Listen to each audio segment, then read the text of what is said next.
Chapter 17. The being finished speaking and fixed his looks upon me in the expectation of a reply.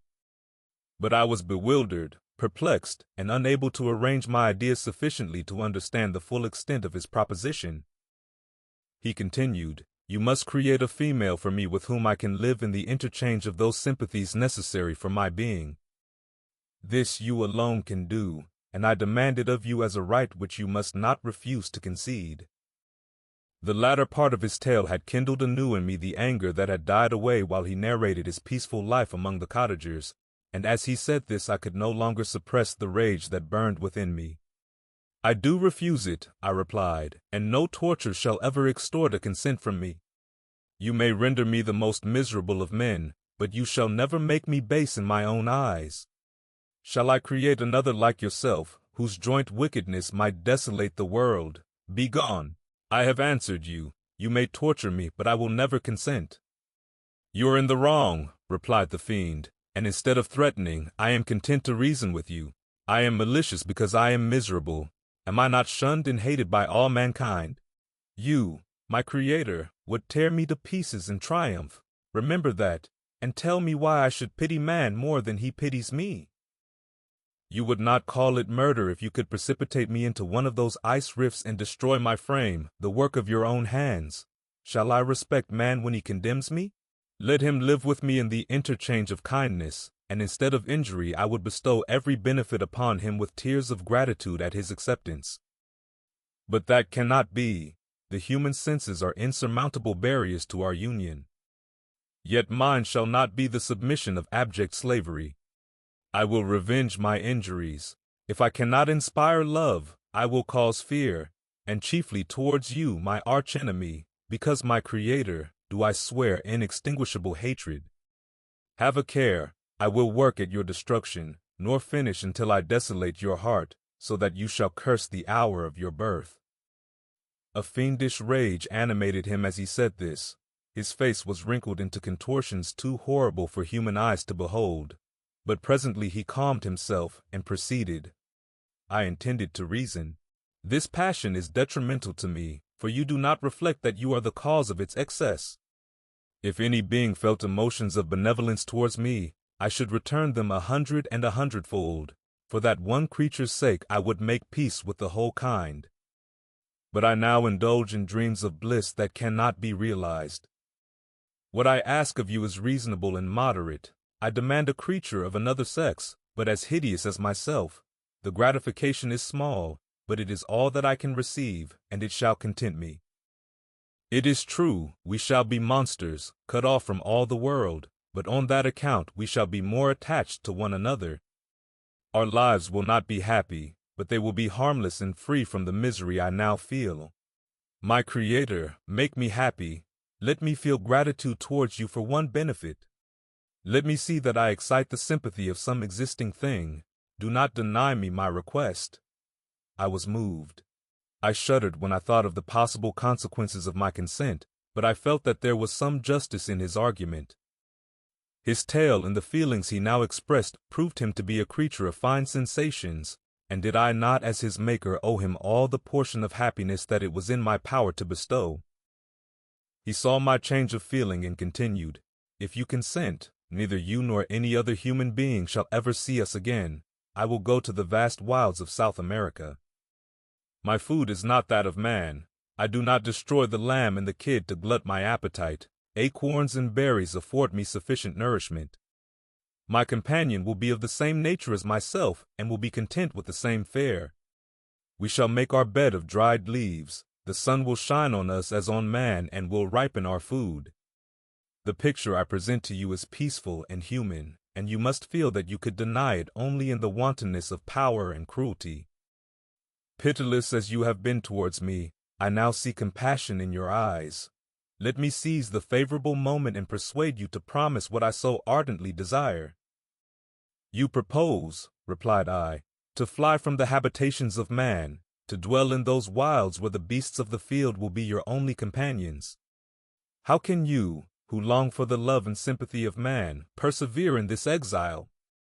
You will return and again seek their kindness, and you will meet with their detestation. your evil passions will be renewed, and you will then have a companion to aid you in the task of destruction. This may not be. Cease to argue the point, for I cannot consent. How inconstant are your feelings? But a moment ago you were moved by my representations, and why do you again harden yourself to my complaints?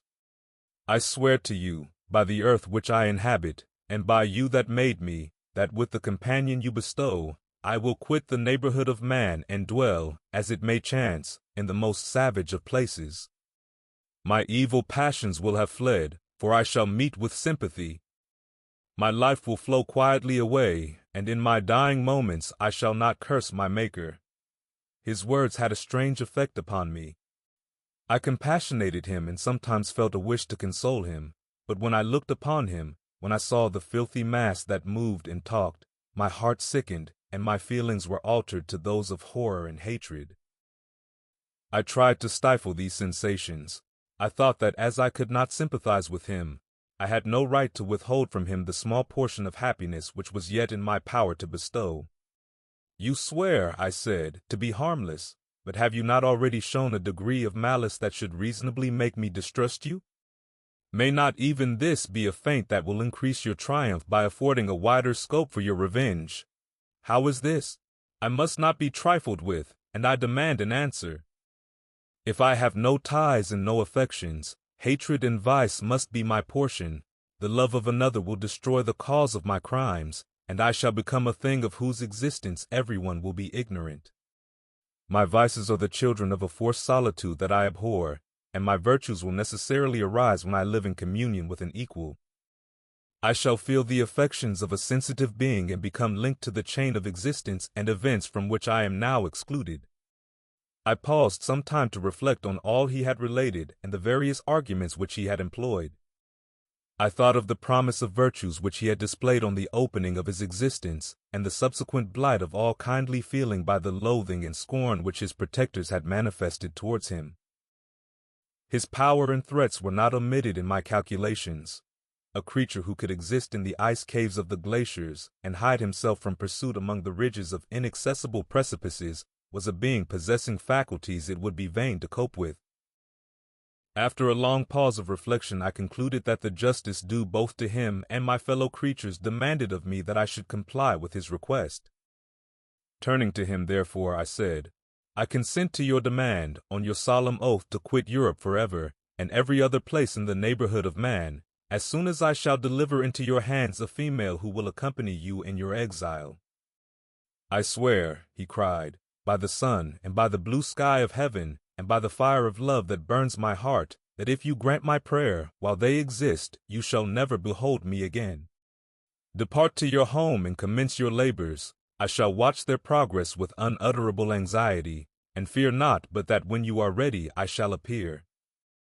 Saying this, he suddenly quitted me, fearful, perhaps, of any change in my sentiments. I saw him descend the mountain with greater speed than the flight of an eagle, and quickly lost among the undulations of the sea of ice. His tale had occupied the whole day, and the sun was upon the verge of the horizon when he departed. I knew that I ought to hasten my descent towards the valley, as I should soon be encompassed in darkness, but my heart was heavy, and my steps slow. The labor of winding among the little paths of the mountain, and fixing my feet firmly as I advanced, perplexed me, occupied as I was by the emotions which the occurrences of the day had produced. Night was far advanced when I came to the halfway resting place and seated myself beside the fountain. The stars shone at intervals as the clouds passed from over them. The dark pines rose before me, and every here and there a broken tree lay on the ground. It was a scene of wonderful solemnity and stirred strange thoughts within me. I wept bitterly, and clasping my hands in agony, I exclaimed, "Oh, stars and clouds and winds, ye are all about to mock me. If ye really pity me, crush sensation and memory, let me become as naught. But if not, depart, depart, and leave me in darkness." These were wild and miserable thoughts, but I cannot describe to you how the eternal twinkling of the stars weighed upon me, and how I listened to every blast of wind as if it were a dull, ugly sirocco on its way to consume me. Morning dawned before I arrived at the village of Chamouni. I took no rest, but returned immediately to Geneva. Even in my own heart I could give no expression to my sensations. They weighed on me with a mountain's weight, and their excess destroyed my agony beneath them. Thus I returned home, and entering the house, presented myself to the family. My haggard and wild appearance awoke intense alarm, but I answered no question, scarcely did I speak. I felt as if I were placed under a ban, as if I had no right to claim their sympathies, as if never more might I enjoy companionship with them. Yet even thus I loved them to adoration, and to save them, I resolved to dedicate myself to my most abhorred task. The prospect of such an occupation made every other circumstance of existence pass before me like a dream, and that thought only had to me the reality of life.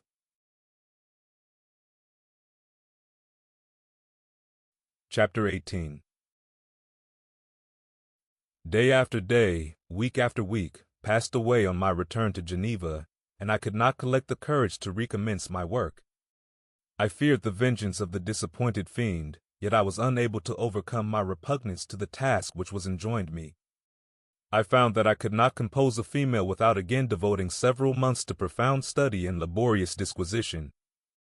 I had heard of some discoveries having been made by an English philosopher, the knowledge of which was material to my success, and I sometimes thought of obtaining my father's consent to visit England for this purpose, but I clung to every pretense of delay and shrank from taking the first step in an undertaking whose immediate necessity began to appear less absolute to me. A change indeed had taken place in me. My health, which had hitherto declined, was now much restored, and my spirits, when unchecked by the memory of my unhappy promise, rose proportionably. My father saw this change with pleasure, and he turned his thoughts towards the best method of eradicating the remains of my melancholy, which every now and then would return by fits, and with a devouring blackness overcast the approaching sunshine. At these moments I took refuge in the most perfect solitude. I passed whole days on the lake alone in a little boat, watching the clouds and listening to the rippling of the waves, silent and listless. But the fresh air and bright sun seldom failed to restore me to some degree of composure, and on my return I met the salutations of my friends with a readier smile and a more cheerful heart.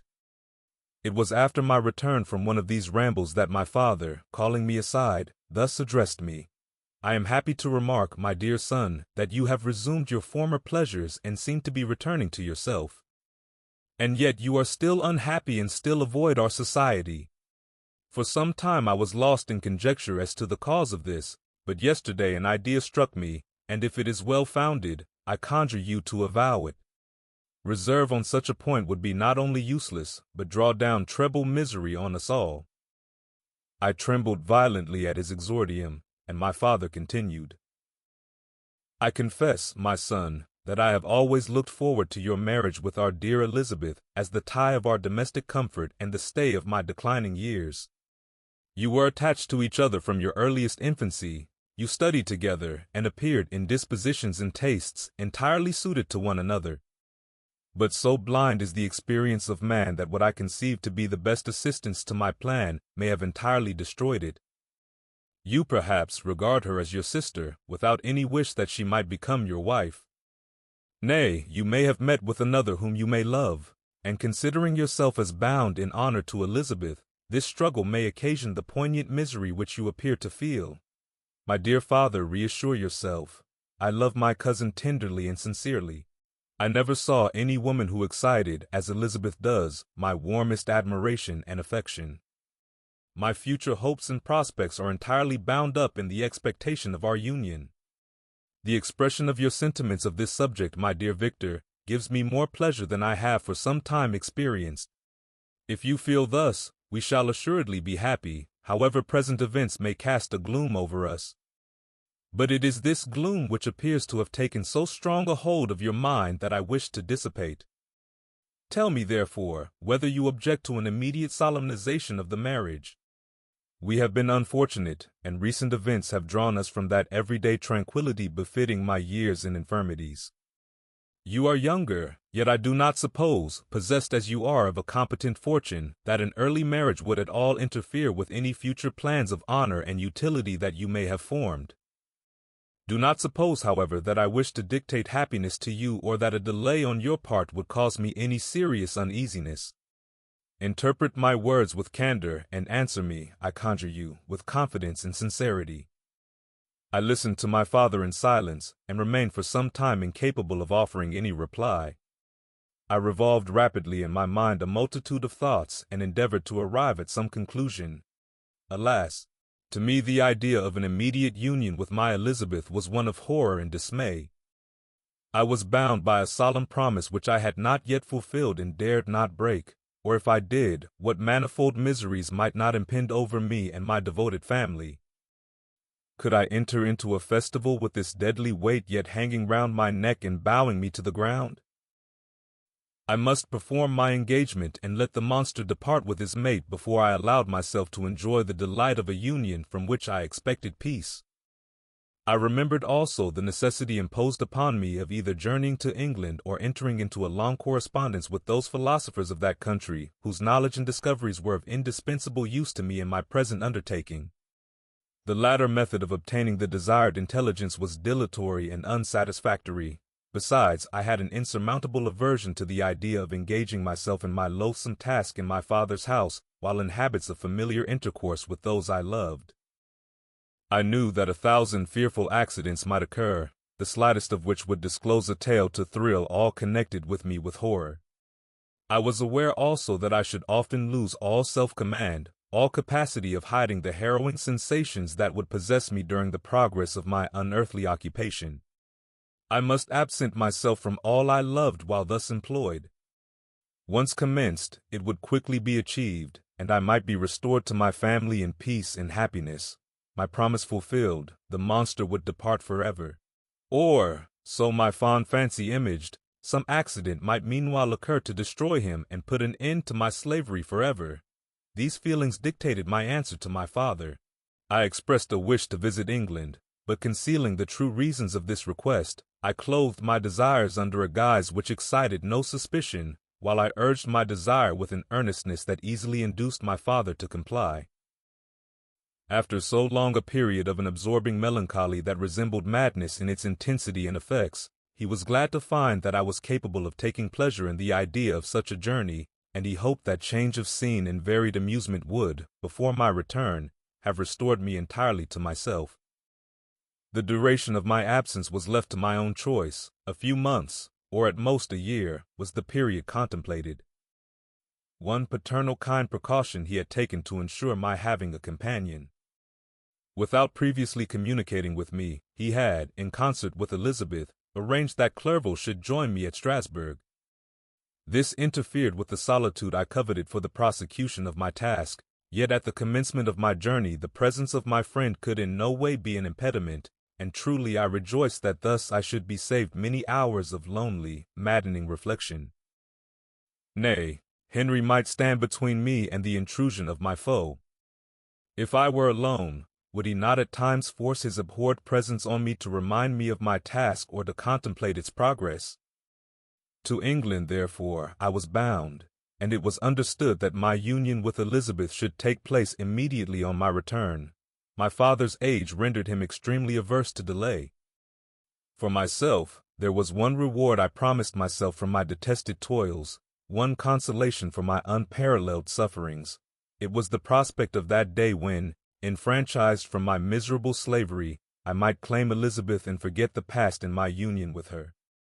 I now made arrangements for my journey, but one feeling haunted me which filled me with fear and agitation.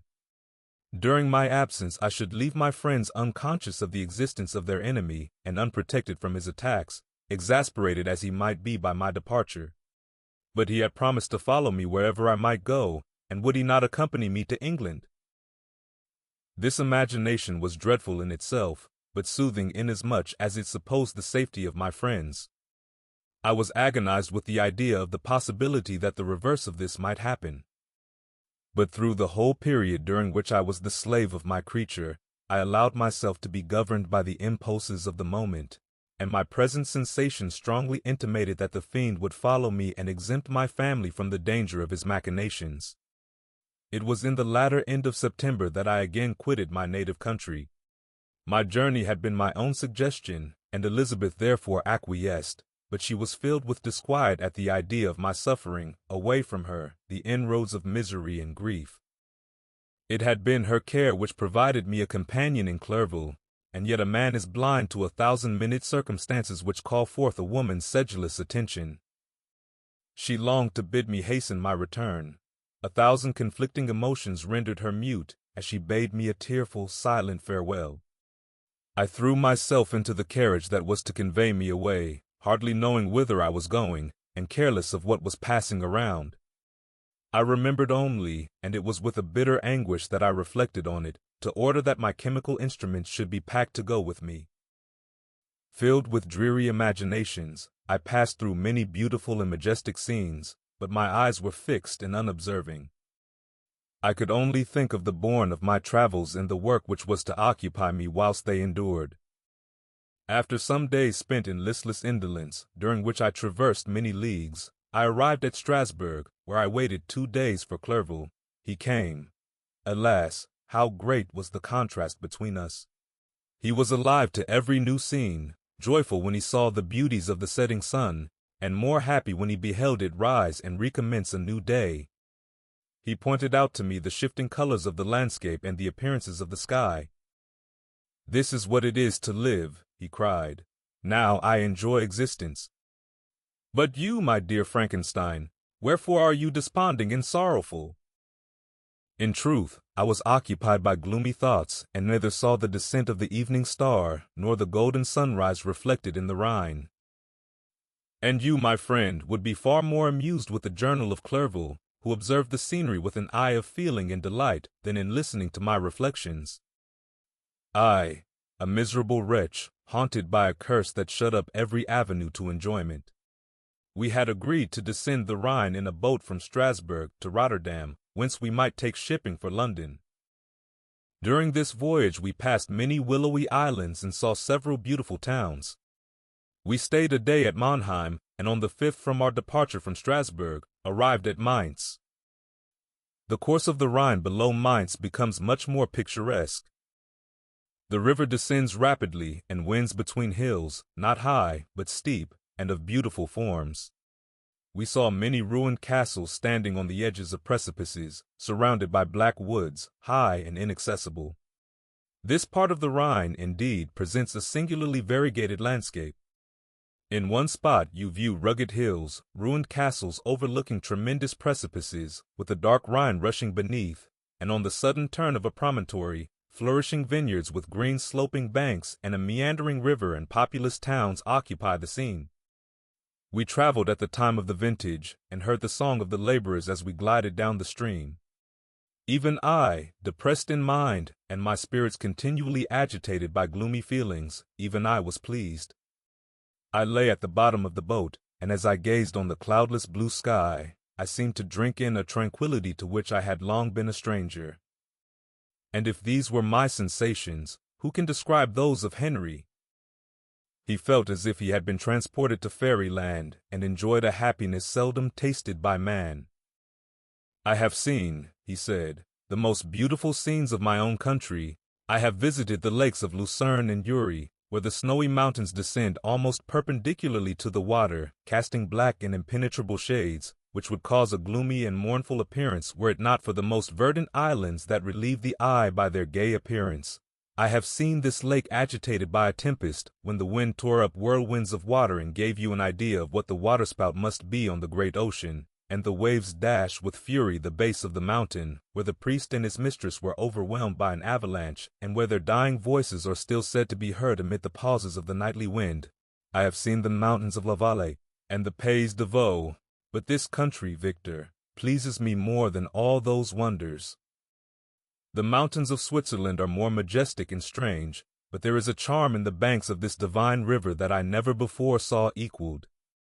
Look at that castle which overhangs yon precipice, and that also on the island, almost concealed amongst the foliage of those lovely trees, and now that group of laborers coming from among their vines, and that village half hid in the recess of the mountain.